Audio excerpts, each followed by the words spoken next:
El título de hoy del tema a tratar es el mejor negocio para ganar la salvación. ¿Y cómo es esto de que negocio para ganar la salvación? ¿Y qué será un negocio? Pues un negocio es una actividad, ¿cierto? Puede ser un trabajo que yo realizo con un objetivo de tener un beneficio para ganar algo, ¿sí? Algo quiero lograr a través de una negociación. ¿Y qué será la salvación? Pues todos los hemos estudiado a través del tiempo y en la campaña de evangelismo lo pudimos ver cómo el Señor tiene un mensaje claro y contundente, así como el que nos dio la hermana Neiva, que salió del corazón, ¿sí? Y que a muchos hizo llorar y que tocó nuestras fibras para hacernos entender de que la vida es más sencilla de lo que uno se imagina y que a veces la complicamos. La salvación. Entonces, el mejor negocio para ganar la salvación. Vamos a ver entonces qué nos dice la estadística, hermano Luis, respecto a esto de los negocios. Vamos a hablar un poco ahora y vamos a entrarnos en la parte que nos interesa, que es lo espiritual, ¿no? Pero hablemos de la parte secular y les traigo una estadística del año pasado para el 2020.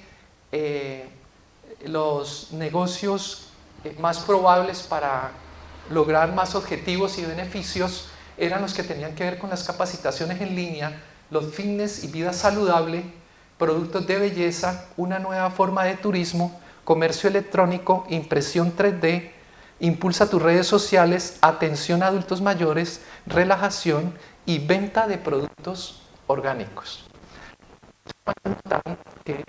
De los 10, 7 de estos proyectos laborales o de negocios o de trabajos tienen que ver directamente con el ser humano, ¿no? Con el cuidado del ser.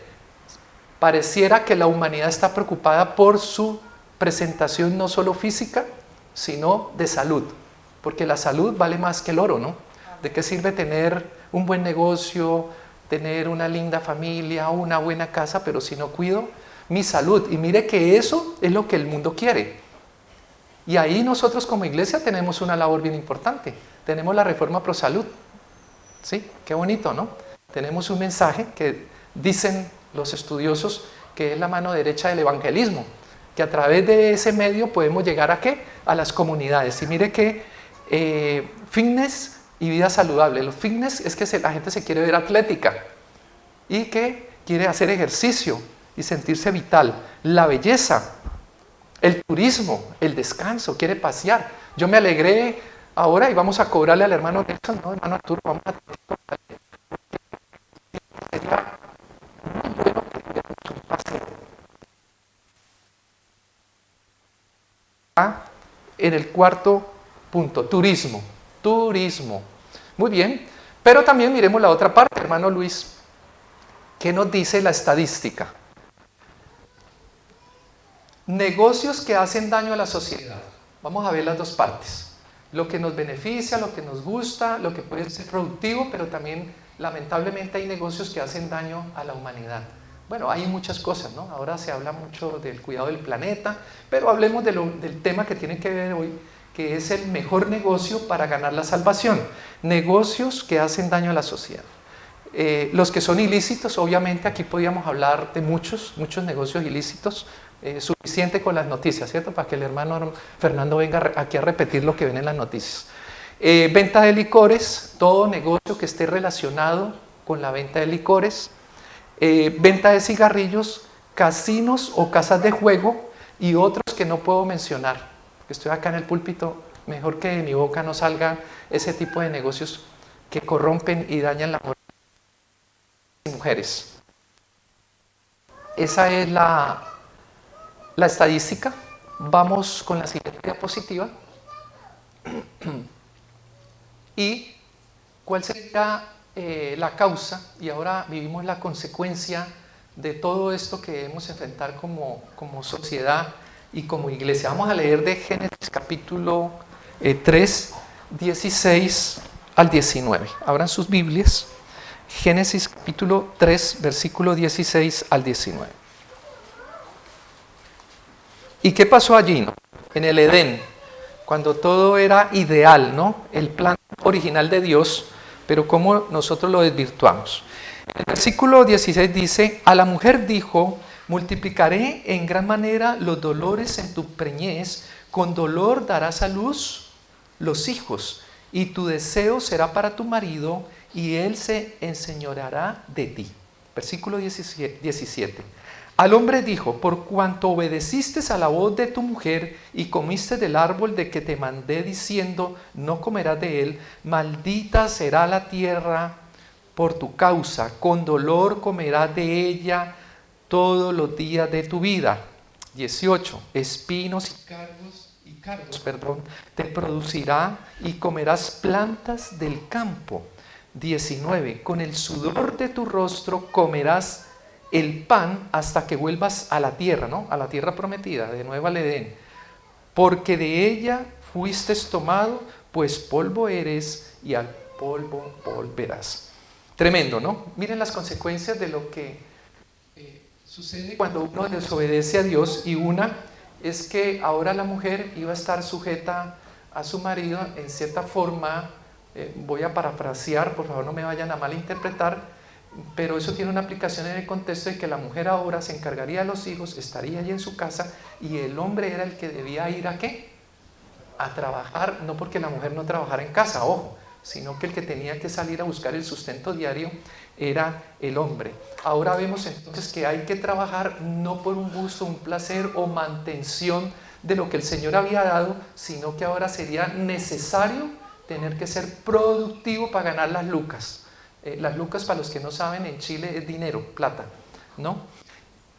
Ese no era el plan de Dios, pero ahora ese deleite se había perdido. Ahora sería una obligación, ¿cierto? Una obligación trabajar. 6 días trabajarás, dice el Señor. 6 días trabajarás, más el séptimo, ahí hay que hacer un alto en el camino para consagrarnos a nuestro Dios.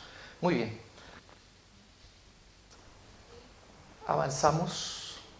Es cierto que a través de la historia de la humanidad y en este último siglo, puede ser, tocante el siglo pasado, en menos de 150 años, hermano Nelson, hemos pasado de caminar, de andar en caballo y en carretas, a los vuelos en aviones o naves que van y que viajan a más de la velocidad del sonido, entiendo yo, ¿no? Por ahí los japoneses son los que están trabajando en un avión que va a superar eso, y los viajes interplanetarios todavía no, pero sí espaciales, y a la luna. Y miren cómo la tecnología ha avanzado.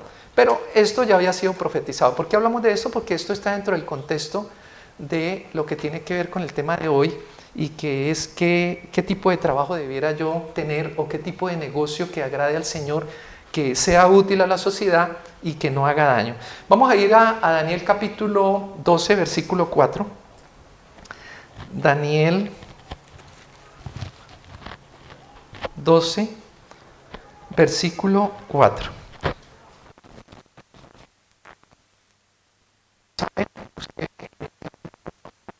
Cautivo a Babilonia, y allí vivió una gran experiencia, y era en medio de todo, en medio del cautiverio, ser fiel. Él fue allí a trabajar, a tener un emprendimiento, pero en medio de eso el Señor le usó grandemente. Y dice así: pero tú, Daniel, cierra las palabras y sella el libro hasta el tiempo del fin. Muchos correrán de aquí para allá y la ciencia se aumentará. Es verdad, ¿cierto? Que hoy vemos, bueno, este conocimiento, sabemos todos los que hemos estudiado y hecho el exégesis, que ese conocimiento y que la ciencia se aumentará. Tiene que ver con el conocimiento de la teología y de las profecías, pero también se le puede hacer una aplicación a los avances tecnológicos y científicos, pero esencialmente tiene que ver con el estudio de la profecía. Ahí vemos entonces que el ser humano tiene una capacidad de reinventarse y de solucionar problemas y de tener grandes emprendimientos y negociaciones, porque todo esto ha sido el fruto de buenas negociaciones, lamentablemente de otras que han llevado al mundo a la guerra, y usar esa tecnología para lo que vemos hoy, que estamos al borde de una tercera guerra mundial. Vamos a ver entonces qué nos dice la siguiente diapositiva, y es que finalmente escoger una profesión es importante, ¿no? saber qué es lo que yo quiero hacer, especialmente los jóvenes, ¿no? ¿Hacia dónde voy yo? ¿Qué quiero hacer en la vida? ¿Qué quiero ser? ¿Cómo quiero servir a la sociedad? ¿Cómo quiero ganar yo esos recursos que me van a suplir lo que yo quiero, los anhelos, los sueños y lo que me quiero proponer? Génesis 34:10. Vamos a Génesis 34:10. Vamos a ver qué nos dice el libro de Génesis, qué nos dice la palabra del Señor a través de Moisés. Dice así, versículo 10: y habitad con nosotros, porque la tierra estará delante de vosotros, morad y negociad en ella, y tomad de ella posesión. El Señor nos da permiso, ¿sí? Autoriza para que hagamos negocios, para que negociemos, para que realicemos proyectos que tienen que ver con la productividad, ¿no? Con una labor, y tomar posesión. Podemos tener propiedades, podemos administrar, pero parece que no lo hemos hecho tan bien, ¿cierto? Cada vez vemos el cambio climático. Un ejemplo de profesión es el mismo Señor Jesús, ¿no? Él aprendió de su padre, ¿qué? La carpintería, ¿no? Y si lo traemos a nuestro contexto, yo no sé cuántos de los que están aquí tienen profesiones, artes, y sus hijos han heredado algo de ustedes, ¿no? Quizás si usted es abogado y su hijo, de tanto escucharlo hablar de jurisprudencia, de códigos civiles, penal, termina aprendiendo algo de leyes, ¿no? Es bien bonito, ¿no? El Señor Jesús aprendió de su padre José la carpintería, ¿no? Eso está en Mateo capítulo 13, versículo 35. Entonces, bonito poder tener un arte que agrade ¿a quién? A Dios, ¿no? Y poder uno tener el sustento diario, ya que vivimos en un mundo temporal, porque mientras que estemos en esta tierra vamos a tener que trabajar.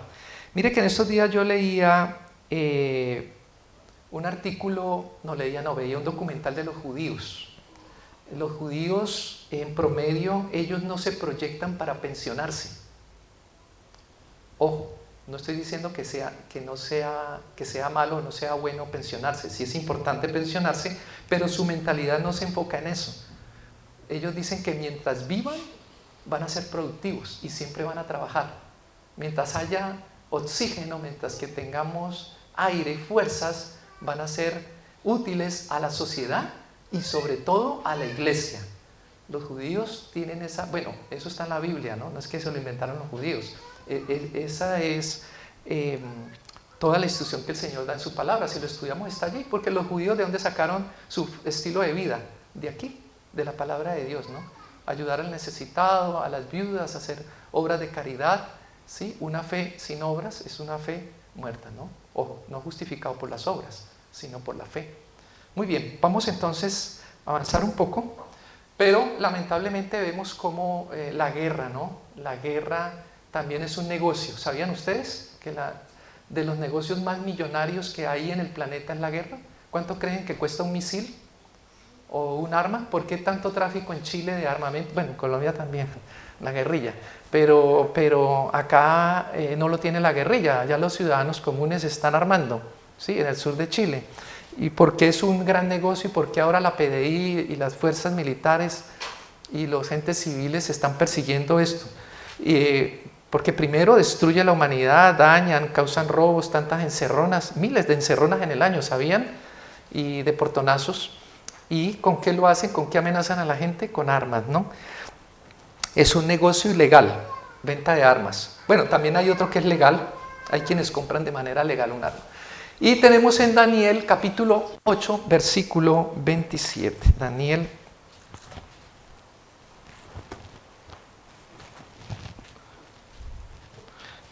8, 27. Este profeta, este hombre de Dios que el Señor usó grandemente y que nos da ejemplo en lo que tiene que ver con las negociaciones, ¿no? Un gran ejecutivo allí, cautivo en un imperio, pero haciendo las cosas como el Señor quiere que las hagamos a pesar de las circunstancias. Hay situaciones complejas que tenemos que vivir, pero aún debemos mantenernos fieles. Y ese es el ejemplo de Daniel. Y yo, Daniel, quedé quebrantado y estuve enfermo algunos días, y cuando convalecí, atendí los negocios del rey, pero estaba espantado a causa de la visión y no la entendía. Bueno, esto tiene que ver con la visión que el Señor le mostró, pero aquí lo que quiero rescatar para el tema es que después de que él se recuperó, volvió a atender los negocios del rey. ¿Cómo así un hombre de Dios atendiendo los negocios de un hombre pagano? ¿Qué es eso? Como extraño, ¿cierto? ¿Quién sabe cuántos de nosotros o cuántos de ustedes en ciertas circunstancias les ha tocado estar en esa situación, ¿sí? Tener que servir a un jefe pagano, ¿sí? Ahí estaba Daniel, pero aún él se mantenía fiel al Señor en esos principios. Muy bien, avanzamos con la siguiente. Daniel, gran ejemplo. Tengo aquí una nota que dice que los primeros juegos de azar surgieron en Sumeria y Asiria en torno al año 2600 a.C. Las gentes de estas civilizaciones extraían el hueso del talón de algunos animales llamado estragalo o taluz y lo tallaban de manera, bueno, ahí lo que quiere decir es que hubieron unas culturas antes de los babilónicos y antes de los judíos que empezaron a crear cierto tipo de actividades que tenían que ver con las apuestas y los juegos, ¿no? Y eso nació en pueblos paganos y después los babilonios lo retomaron y lo trajeron, ¿no? Los famosos casinos y todo lo que pasa allí, eso viene de Egipto y viene de Babilonia, ¿no? Y ha dañado a la humanidad tremendamente, pero son de los negocios más lucrativos que puede haber, pero que hoy, gracias a Dios, el gobierno chileno por ahí está haciendo algunos trabajos de decomiso y de tener que sellar este tipo de negocios que tanto daño hacen. Miremos entonces en la siguiente diapositiva que nos dice así. Existen, vamos a ver si la vista me da, existen diversiones tales como el baile, los juegos de barajas, ajedrez, damas, etcétera, que no podemos aprobar porque el cielo las condena. Estas diversiones abren las puertas al mal, no son beneficiosas, sino que tienen una influencia estimulante en algunas mentes, fomentan una pasión que las lleva a las apuestas y la disipación, el juego. Ahí podemos incluir los videojuegos, ahora se puede apostar en línea, ¿no? No estoy hablando, ojo, a los jóvenes, porque pronto me miran así como... No todos los videojuegos, ojo, hay videojuegos que son muy didácticos, ¿no? Y si se maneja de una manera acorde y coherente, se puede beneficiar porque ayuda a que sean más inteligentes. Pero la mayoría de videojuegos nos incita a otras cosas, ¿no? Y ahí están enclavados los juegos de azar, ¿no? Por apuestas y casinos, y eso hace que la mente del joven y de nosotros los viejos también vaya hacia otras cuestiones que terminan lamentablemente muchas veces en otros ilícitos. Una cosa me lleva a otra, ¿no? Cuando normalizamos algo, eso nos va llevando a otra cuestión. Miremos la siguiente diapositiva, que dice así, el príncipe, bueno, estos párrafos que estoy leyendo los he sacado de los escritos de Nathanael Guay, ¿no? Que en su momento escribiera y que están en algunos libros como Instrucción para los jóvenes y todo esto. El príncipe de las tinieblas preside en el cuarto de juego y donde quiera que se juega baraja, o sea, naipes, cartas y esto de todo, en estos lugares los ángeles malignos, ¿cómo? Los ángeles malignos, que hay ángeles buenos y hay ángeles malos, son los invitados especiales. No hay nada, absolutamente nada beneficioso para el alma o el cuerpo en estas diversiones. No hay nada que fortalezca el intelecto, o sea, su mente se atrofia, queda allí anodado. Yo no sé cuántos han notado a aquellos jóvenes, yo sé que aquí no lo saben, que se encierran en un cuarto horas y horas a jugar videojuegos en línea y todo esto, ¿no? Yo no estoy diciendo que no se pueda hacer, estamos hablando de la temperancia, ¿no? La regulación de los hábitos, de que si jugamos 2 horas o jugamos 1 hora, ¿cuántas horas lee la Biblia? Entonces, no, es que no sé, estoy bajoneado de mi fe, como que no quiero orar, pero si pasa 2 horas en los videojuegos y 5 minutos en la Biblia, ¿cómo va a lograr una espiritualidad? ¿O cómo va a entender las cosas del Señor? No, es que yo no comprendo las cosas de Dios. pero sí entiende muy bien la de los videojuegos. Tremendo, ¿cierto? Pero bueno, esa es una realidad que cada uno tiene que sopesar y que nosotros como padres, recuerde que nosotros no somos los amigos de nuestros hijos. Nosotros somos los papás o somos los tíos. ¿Sí? Ahí no dice amigo. A ver, en el buen sentido, yo trato de ser amigo de mi hijo, pero ante todo soy su padre y debo hacerle entender que hay normas, ¿cierto? Que hay reglas y que hay cosas que no le hacen bien y que 57 años, discúlpeme, mi hijo tiene 27 y yo tengo, ¿cuántos? ¿20 años más? 20, ¿cierto? Tengo 20 años más que mi hijo, entonces, no, 30. Yo era para ver si estaban poniendo atención. ¿Cómo un joven de 27 años me va a mí a decir que sabe más? Bueno, él puede saber más de lo que él aprendió, pero de la vida, discúlpeme. Las experiencias y lo que yo he visto con mi esposa en hogares destruidos, y bueno, y los aciertos y los triunfos, porque no siempre hablemos de lo malo. Pensemos en aquellos jóvenes que triunfaron y salieron adelante sirviendo a Dios. Daniel es un ejemplo, ¿cierto? Y yo sé que aquí hay varios jóvenes que luchan y demuestran que sí se puede servir al Señor y ser un triunfador, ser un ganador, ¿no? No hay nada que fortalezca el intelecto, dice, cuando se envician, ¿no? Cuando caen en vicio, nada que provea ideas de valor para el futuro. La conversación versa sobre temas triviales y degradantes. Se escuchan chistes bajos, actitudes frívolas y palabras viles que degradan y destruyen la verdadera dignidad del hombre. ¿Por qué? Porque es un ambiente de juego. Es un ambiente donde abundan los espíritus malignos. Es muy difícil para un joven que llega a un lugar de estos o que establece allí un contacto con amigos que gustan de ciertas diversiones, poder salir porque ese es su vocabulario y esa es su forma.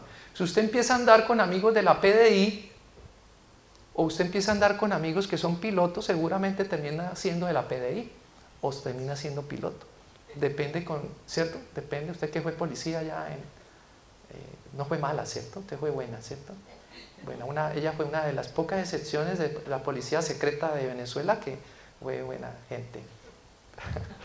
Bueno, pero es la lucha que tenemos. Daniel la tenía y estaba en medio de un medio pagano y tenía que luchar con todo eso. Muy bien, adelantemos.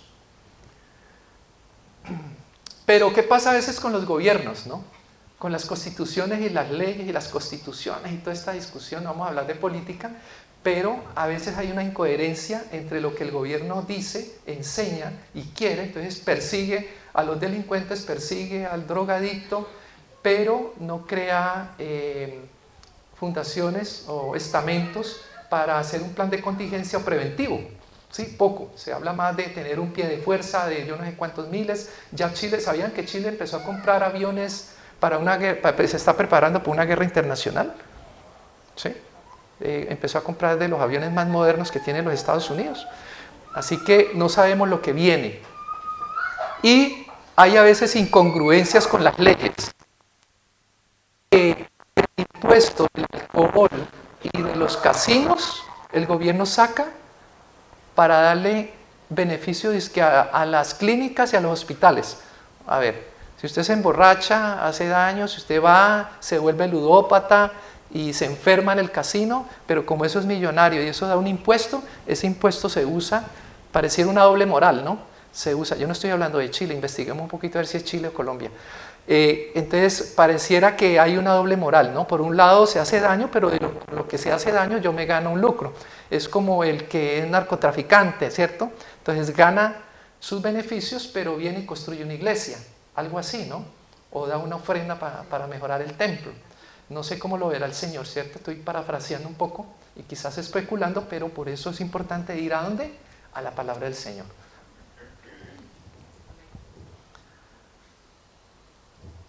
Tenemos entonces enfermedades causadas por las drogas, por adicción a los videojuegos y apuestas como la ludopatía o el ludópata, y todo esto es ocasionado por toda esta cuestión que viene desde el principio y fue cuando entró el pecado. Pero ahí están esos dos grupos que luchamos los unos por hacer las cosas como el Señor manda y otros que lamentablemente se dejan llevar por la corriente del enemigo. Vamos a mirar Daniel capítulo 3, versículo 12. Daniel 3, 12.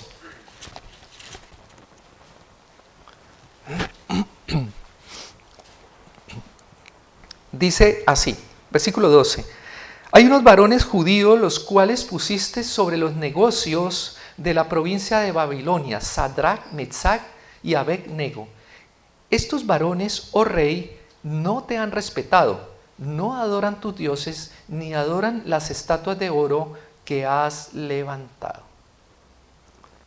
Vemos entonces jóvenes allí en un medio hostil, difícil, pero se mantienen ¿qué? Fieles, a pesar de que son acusados, a pesar de que deben laborar allí en esa empresa donde muchos de sus amigos, de sus compañeros usan ciertos argumentos, cierta jerga, hablan de ciertas formas, tienen ciertas costumbres malsanas, se mantienen ¿qué? Fieles. ¿Quién? Daniel con sus amigos. Ese puede ser el caso tuyo, mi querido joven o jovencita, en este momento de tu vida, en este estadio que tú experimentas de lo que es el ser humano. La tentación, la presión de grupo, es complejo, es complicado, los comprendo, de verdad que es muy, muy difícil. ¿Y cuántos enfermos, cuánta gente en los hospitales? Muy bien, avanzamos.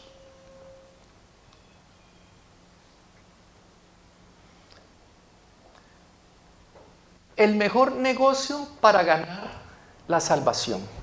El mejor negocio para ganar la salvación. ¿Por qué lo puse así? Porque quiero despertar en las redes sociales, en YouTube, la curiosidad de algunos por saber qué es. Porque si usted busca en Google o en YouTube el mejor negocio para ganar, y ahí después no, nada con salvación, todo es para ganarnos, todo lo que tiene que ver con lo que el mundo nos ofrece, que no es malo, ¿sí? Aprender de ciertos negocios, porque debemos generar unos ingresos y así podemos ayudar más en la iglesia y servir de mejor manera. Segunda de Timoteo capítulo 2 versículo 4. Ninguno que milita se enreda en los negocios de la vida. Eso tiene un contexto, ¿no? Ya sabemos de qué negocios de la vida estamos hablando, ¿sí? De lo que no hace bien. A fin de agradar a aquel que lo tomó por soldado. ¿A quién debemos agradar nosotros? A Dios, primeramente. Y también el que lucha como atleta no es coronado, sino lucha legítimamente, ¿sí? Si hay un negocio donde vas a ganar mucho dinero, trabajo, pero tienes que firmar ciertos documentos para que te den la coima, ¿es que se dice? Sí, la coima o el soborno. ¿De qué estamos hablando, cierto? El labrador, para participar de los frutos, debe trabajar primero. Esta es una realidad, hay que trabajar.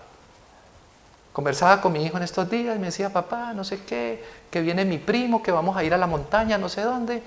Y es que me llamó mi hermana y que la acompañe, mira, me llamó que vamos a hacer un trabajo. Digo, ¿qué? ¿Usted acá está en vacaciones? ¿Un jueves? ¿Te vas a ir a pasear a las 3 de la tarde? No, señor. Vaya, trabaje. Las vacaciones se acabaron, ¿sí? Entonces, tenemos que ser conscientes que debemos laborar, que tenemos esta bendición del sábado y bueno, algunos tienen también el domingo, ¿no? Normalmente yo trabajo 2 domingos mensuales, ¿no? 2 domingos vamos por allá a dar una vueltica con mi esposa porque me reclamó este año que no la sacaba a pasear. Entonces llegamos a un acuerdo, 2 domingos trabajo y 2 domingos vamos al parque o vamos a algún lugar de Santiago o de fuera. Dice aquí que el labrador, para participar de los frutos, debe trabajar primero.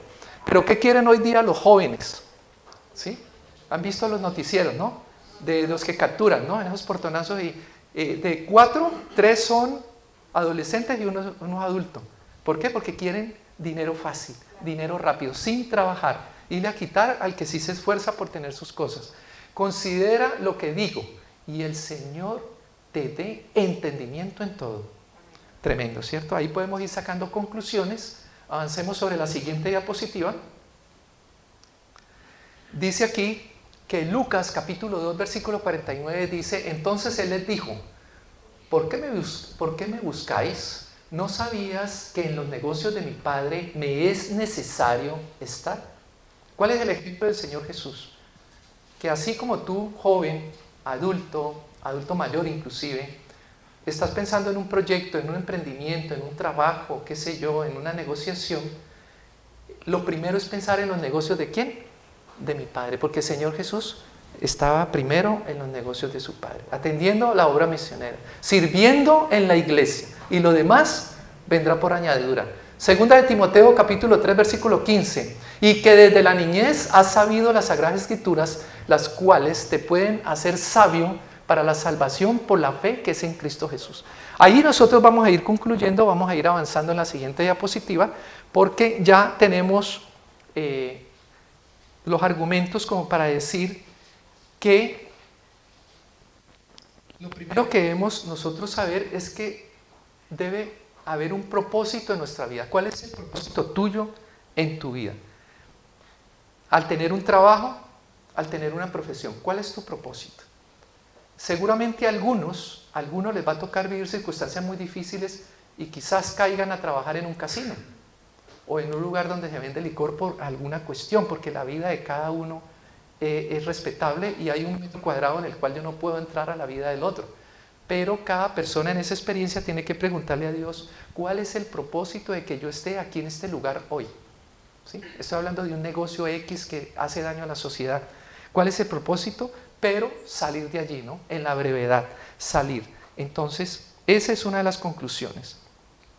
Y el segundo, definitivamente, es participar en los negocios de nuestro Padre Celestial. Definitivamente, comprometernos a venir a la iglesia, como lo hemos hecho hoy, ¿cierto? Venir en la medida que podamos, ¿sí? Si no está enfermo, si no le presenta alguna circunstancia difícil, no es una cuestión de que venir a la iglesia es que si usted no viene le ponemos falta y lo... No, ¿cierto? Venir a la iglesia debe nacer del corazón de la persona. No es una imposición ni una obligación, pero sí debemos atender la recomendación del apóstol Pablo, que no hacer como algunos que no se congregan, ¿no? Que tienen por costumbre no congregarse. Ojo con eso, ¿sí? Tenemos la costumbre de venir a la iglesia. Eso es importante tenerlo en cuenta, esos dos aspectos. ¿Cuál es el propósito que yo tengo al pensar en un negocio o en un empleo o en un proyecto académico? ¿Cuál es mi propósito? Si estoy en un lugar más sano, tóxico, como dicen ahora los jóvenes, salir de allí en la brevedad, pero pedirle al Señor que le muestre. Y segundo, participar de los negocios de nuestro Padre. ¿Cuáles son? El evangelismo, ¿no? Llevar el mensaje. Ese es. Y vamos a terminar con Marcos capítulo 8:36. Ese sería como el llamado, ¿no? Marcos 8:36.